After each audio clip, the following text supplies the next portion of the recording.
What is going on, YouTube? Modeling up back at you for another build series. This one's going to be taking the old 124 scale Jeep CJ-7 and doing a build of it. Again, this is a Monogram kit. Taking a look around the box. Get that out of the way. Kit number for this one will be 2966. So if you guys wanted to kind of see what this thing builds like, there's a newer release that Revell Monogram did that I've built up, and these things just go together. So the way that they're designed is you can either have them in the off-road or suburban type with the back glass, or just the roll cage. I'll be going ahead and doing it with the roll cage because this will be done as the Dukes of Hazzard, Daisy's Jeep. May not be 100% accurate to the true one, but I will try to make it as close as possible.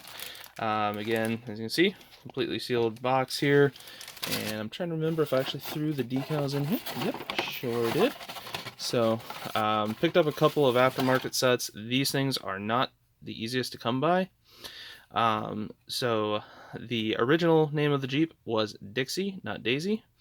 I really liked the gold eagle of this one, so I'm probably going to use that, but this one has the correct Dixie for the doors and the Dixie for the original build, or the original one when this debuted in the series. So definitely looking forward to getting this built up and things like that. So hopefully you guys will enjoy this build series. Just to kind of take a gander around at the kit here before we get really going on it tonight.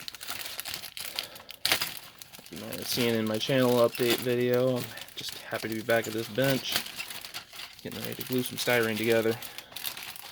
So again, everything comes in a single bag. First sprue has the doors. Decent interior detail. Of course, got some ejector pins might have to take care of. If you're going to use the top, you might want to try to manage and deal with those. To be honest, that's just going to go in the scrap bin. Got the main body, which is a really nice tub design on this. Not going to really do too much with the bottom to try to get rid of a lot of these. These things are huge ejector pins. If I was building something for show, to put out on a display table or try to enter in a competition, I'd definitely get rid of them, but yeah, I ain't gonna piss with that.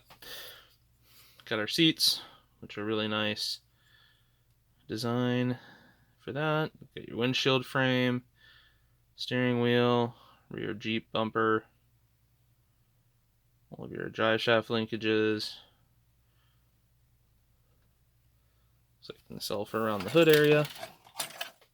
You have the seat backs and suspension parts. These do have a pretty nasty burr, so I'll probably get those cleaned up as I go. Just kind of doing an overview of the kit itself. Get your roll cage, extra jerry cans, engine in 2 halves with the transmission already in place. Get your transfer case here. Again, this would be a 4-wheel drive. And that nice hood. No real sink marks or anything like that. Again, I'm going to build this more of a shelf display, so I'm not going to go into a lot of time of trying to knock out these ejector pins. I might try to just kind of clean up a little flash if there is some, stuff like that. So, and then the wheels, rims, and tires. Of course, you get the 5 rims with the spare. I have to knock a little bit of that chrome out. I'm probably going to also, the one bit of modifications that I am going to do is like on the CB antenna. I'm going to go ahead and probably where it narrows down to this bit here, I'm going to cut that out and use a piece of wire just to make it look a little bit more accurate, and also to get the height, because it would not have had that small of an antenna. And then the tires that come in this kit are really pretty nice. Pretty nice tires. Zoomed in a bit and try to get it to focus. So, decent tread pattern for an off-road all-terrain tire. Of course, because they didn't have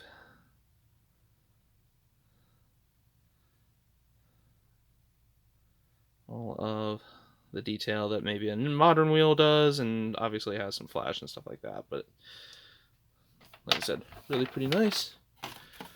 And then, as it is with most auto kits, and especially Monogram of this era, it's just a fold out instruction sheet.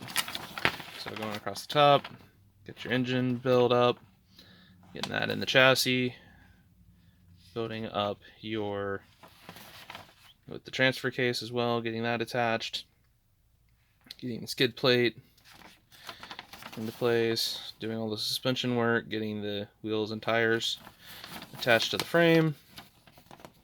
Nice thing about these is they are a bit more of a modular kit, so you can build the entire subframe, paint it up, things like that, and then once you're done, you can just drop that body right on top. And then getting the hood assembly, all of that put together and bolted on, the doors as well, and then you have the standard roll bar there for the Suburban type, and you can easily drop the roof on, but like I said, this will be displayed with it off as per what Daisy's Jeep was. Got that rear tire, and then all of little bits and bops that all go together to complete it. So like I said, I've built one of these before.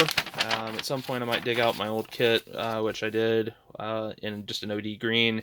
I really liked the idea of somebody taking like an old CJ-7, trying to make it kind of look like an old military Jeep, and just kind of having some fun with it. And so, but I found this kit at a flea market or antique shop, I think for like $3 or $4. So always hit those places up if you ever go and travel. You can find some decent kits for some really cheap money, and then you have, you know, a few weeks of enjoyment getting to build something and things like that. Like I said, the decals for the Daisy Jeep Dixie, that's a bit troublesome to come by.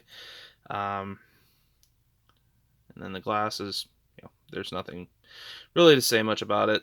It's all just flat plate pieces, but just noticed that, wanted to show you guys. So, like I said, this will be kind of the introduction to the build, and I will come back at you once I get kind of a first part put together, probably the engine, get some of the suspension parts all together, and then we will be back. So, catch you guys later.